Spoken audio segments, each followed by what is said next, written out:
Meet the man who stole 1.4 billion with a screwdriver. I mean, he looks pretty proud of himself. I would be too, to be honest. It's pretty creative. This is a small museum with only a handful of guests visiting each day, and the security guard has just seen two of them, a man and a woman, walk briskly out of the front door. The guard sprints outside and catches sight of the couple getting into a car, and, sure enough, the museum's missing painting is sitting on the back seat. That was easy, case closed. The museum happens to be situated opposite a police station, and soon enough, the thieves are in custody. But at the subsequent trial, it's clear the man is extremely remorseful. It was he who took the painting, a spur-of-the-moment decision he deeply regrets. Since the man's criminal record is clean, he's released with a suspended sentence, serving no jail time. Nice. Nobody knew Good it work. at the time, but the Swiss authorities had just let the greatest art thief in history slip through their fingers. This is the remarkable story of Stefan Breitwieser, a Frenchman who stole almost $1.5 billion worth of art. To put that number into perspective, yeah, no one to sell it to. They're not gonna launder money through him. The three most expensive paintings ever sold at auction: Leonardo da Vinci's Salvador Mundi, $450 million. Wilhelm de Kooning's Interchange, $300 million. And Cézanne's The Card Players, $250 million. You would still need to pilfer another $500 million worth of art to surpass Stefan Breitwieser's record. The sheer volume of art Stefan stole is genuinely almost unbelievable. Thanks to give some perhaps res. Even more unbelievable is what he did with it all after he'd stolen it. He ruined it for I'm getting fun. ahead of myself. For now, it's probably best if I start at the beginning. And I bet that son of a bitch stole my socks this one too. Starts with cheese. Yeah. Sort of. In March 1995, Stefan Breitwieser was visiting Gruyères, the Swiss town that gave its name to a kind of cheese you've almost certainly enjoyed if you've ever tucked into a traditional Swiss fondue. But Stefan wasn't in town for molten dairy products. Thanks, Prime Josh. Along with his new girlfriend, Anne-Catherine Kleinklaus, Stefan had his heart set on seeing Gruyère's medieval castle, specifically its collection of exquisite art. As the couple strolled through the ancient corridors, one piece in particular caught Stefan's eye. A portrait by German painter Christian Wilhelm Dietrich. Staring at the painting, Stefan experienced one of those weird urges that we all have from time to time. A brief and intense desire to do something we really shouldn't. Something like jumping off a bridge, tripping up a passing pensioner, or stealing a painting. By the way, don't feel bad if you occasionally fancy downing an OAP. These kinds of inappropriate urges are so common, they actually have a name: cacoephes. For most people, cacoephes last a couple of milliseconds, but Stefan's lingered. So much so that he mentioned it to that new girlfriend of his. Now, I'd suggest that admitting you're tempted to commit a serious felony to your new Tinder date is usually a good way to earn yourself the in-person equivalent of a swipe left. But, to Stefan's surprise, his new girlfriend was all for it. The castle was basically deserted. Apparently all the tourists were off eating fondue, and all Stefan had to do was remove the painting from its frame, slip the canvas into his rucksack, and walk. Well, that's easy. They were just asking for it to be stolen. He did them a favor. But an international art crime career, the likes of which the world had never before seen, had just begun. Thanks, Risa Binder. Because, over the course of the following 6 years, Stefan completed a grand total of 230 Jesus Christ! art heists at 172 galleries in at least 7 different countries. Sounds like there's no security, so I know exactly how he did it. Long-term career choice. Sooner or later, you're either going to get caught or make so much cash that you can retire to your own private island in Micronesia. If you're picturing grand heists with Ocean's 11 style planning and huge teams of specialists, you're dead wrong. There were no carefully or orchestrated distractions, no detailed museum schematics, and no jaunts through conveniently positioned air vents. In fact, these heists weren't even committed at night. They took place during opening hours and often people with probably police just saw and him security steal. guards in the very same room. But all were almost laughably basic, pretty much involving waiting till nobody was looking and then simply picking up whatever he fancied and walking out the front door. Paintings would be slipped that from sounds about frames right. and hidden under a loose-fitting coat, and display cases were opened with a screwdriver one twist at a time over the space of 20 minutes or so. The most high-tech And nobody saw this Stefan owned in was an old 172 telescopic galleries? radio antenna, 172 which he galleries, used no to one saw him prop do this? any inconveniently placed CCTV cameras into facing away from whatever it was he was about And nobody to saw steal. this? It's hard to believe that's all it took for Stefan to pilfer close to $1.5 billion worth of loot. What? But these basic tricks were so effective, he was often able to steal from the same museum multiple times in the space of just a few weeks. I should point out that estimates as to the exact value of the artwork Stefan stole vary, but the figure most commonly quoted is the one I mentioned earlier, $1.4 billion. According to the New York Times, it might have been as much as 1.9 billion. And if that upper limit is correct, How in as the of fuck? 2001, when this remarkable crime spree came to an abrupt end, Stefan Breitwieser, art thief, would have been amongst the top 250 richest people on the planet. But he has no one to sell it to. Not that you'd have known it from looking at him. In fact, to the outside world, Stefan and Anne Catherine, now his long-term girlfriend, appeared to be stone cold broke. Kitchen No, you dog's can't body, sell the paintings. Whilst Anne Catherine All this was a shitty nurse. art is just used for money was laundering. So short that Stefan's mother No one's gonna often helped the launder couple money out through with Stefan. food and petrol money. Was this apparent poverty some kind of front then?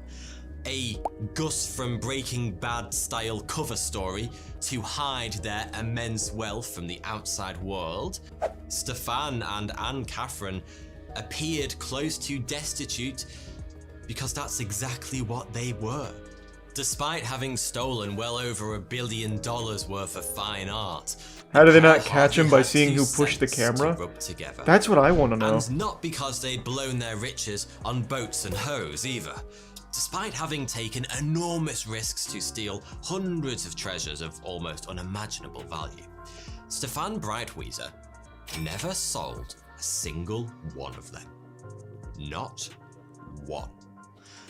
And the reason why is kind of hilarious. Stefan didn't become the world's greatest art thief to get rich quick. He did so because he loved art.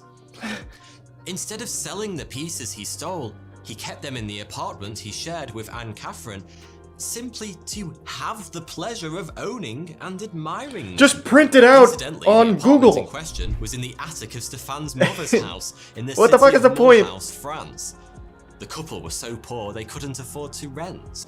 But selling a world-famous piece of art It's is impossible. a seriously tricky Yeah, business. no, it's not gonna You happen. can't just set up an eBay listing and watch the £1 million bids roll in. The market for this kind of thing is tiny, and in order to access that, you're probably going to need to make friends with some very dangerous people to help you get the word out. But since Stefan never put a single piece of art up for sale, he remained essentially invisible to the police. If they didn't catch him in the act of stealing, they weren't going to Or catch him at all. catch him in the act of particulars pushing a Stefan's camera crime away spree while was on so camera. unusual that the police had basically no idea who or what they were dealing with. Their best guess was that some kind of highly professional international cartel was behind the crimes. Far more But embarrassing. in reality, they were utterly stumped. Well, Stefan simply couldn't stop, and it was only a matter of time before something went wrong.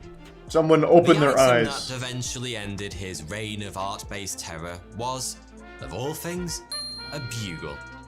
At the start of this video, I mentioned that Stefan had been caught stealing a painting in Lucerne back in 1997.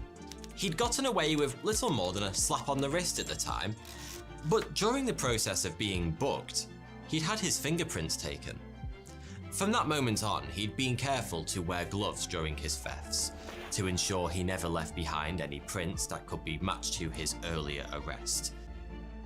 Oh, and by the way, just to make things even spicier, this bugle happened to be located in the Richard Wagner Museum in, of all places, Lucerne, the very same city he'd been caught the first time. Stefan! I told you this man had balls of legend. So it was decided that Anne-Catherine should be the one to erase the prints. Jesus Christ. But this was a risky job, and Stefan decided to travel with her for a bit of moral support. As This guy's Anne-Catherine entered outrageously the museum, dumb, it's Stefan crazy. took a walk around the grounds to distract himself from worrying. Unfortunately for him, he was recognized by a man who'd seen him at the museum on the day of the theft. The police were called, and Stefan soon found himself being arrested for a second time. To begin with, he wasn't unduly concerned. After all, he'd been caught before and gotten away with it. All he had to do was convince the police he was a remorseful first offender. And at first, that little ruse seemed to be effective. But then, something changed. The officers holding Stefan stopped engaging with him, and the sympathy his remorseful idiot routine had earned him evaporated overnight. Stefan started to fear the worst, and with good reason. Someone in the department had uncovered the report from the previous theft in Lucerne, and as a result, the police were no longer viewing him as an opportunist who'd snapped the bugle on impulse, but as a potential serial The dumbest thief of all A few time. weeks after the arrest, Swiss police secured an international search warrant, allowing them to enter Stefan's attic apartment in Mulhouse. You know, the one containing $1.5 billion worth of stolen art. It's safe to say that as the team of officers arrived to carry out the search, none of them were prepared for what they would find inside Stefan's modest home. Which was nothing. No works of art lining the walls, no antiques, no priceless jewelry, not even a bugle.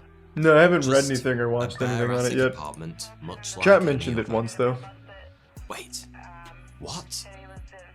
On witnessing her boyfriend being apprehended by the police at the Wagner Museum in Lucerne, Anne-Catherine had immediately realized the dangers and sprung into action, driving back home and alerting the one person every man can rely on when shit really hits the fan: his mother. And Mrs. Breitweiser had outdone herself. Over the course of several days, she'd gathered up every single piece of art her son had ever stolen, packed it all up into her car, and gotten it the hell out of there. Anything that sank ended up in a nearby canal. And the paintings, those centuries-old priceless works of art, were burnt to ashes. Holy as shit. part of what may very well have been the most expensive private bonfire in history.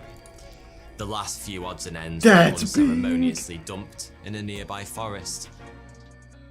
Had the Rhone-Rhine Canal been just a little deeper, Stefan Breitweiser might once again have slipped through the fingers of the justice system. But it wasn't to be. Hikers spotted a curious twinkle from the depths of the canal about a week after the haul had been dumped. And the rest is history. That's fucking Police crazy. frogmen were called in to dredge the waterway, and close to 100 treasures from Stefan's mighty hoard were fished out and catalogued. Of course, at this point, the authorities had no idea how all that stuff had actually ended up in the canal. But one of the officers holding Stefan in Switzerland got wind of the find, and on a whim decided to see if he could link the treasures to his bugle thief. After all, they'd been found not too far from his home city. During an interrogation, the officers showed Stefan a picture of one of the artifacts recovered from the canal. Stefan had no idea what his mother had been up to since his arrest, and so, on seeing an image of one of his most prized possessions in the hands of the police, he reached the obvious conclusion: they'd searched his apartment and found his hoard. The game was up. Stefan promptly confessed to having stolen the piece, matter-of-factly explaining when and where he'd taken it. The officer was absolutely delighted. Well, I He'd imagine figured he this would whole be. That's idea big. was a long shot, but he'd hit the jackpot first time. Stefan was shown image after image of rare and expensive artwork stolen from all around Europe, and he confessed to having stolen every single piece. Never in their wildest dreams had the Swiss police thought that this one man could have possibly taken everything they dredged out of the canal. Well, why are they believing him? He could be covering for the other people. And yet, quite clearly, he had. So, what punishment does a man receive for stealing over $1 billion worth of art? Hands chopped off at the wrists, tongue drawn and quartered, guillotine to the face? No, just 3 years in prison. What? Stefan only served a little over 2 of those. His mother, for her part in disposing of the art, served just 18 months. And Catherine, hinting that she too had been gifted with a fairly weighty set of metaphorical balls, denied having any involvement in the thefts whatsoever. In fact, she claimed to have had no idea Stefan was even an art thief. The court probably wouldn't have bought it, but it seems Stefan was happy to take the bullet for his girlfriend, because he confirmed every word that came out of her mouth.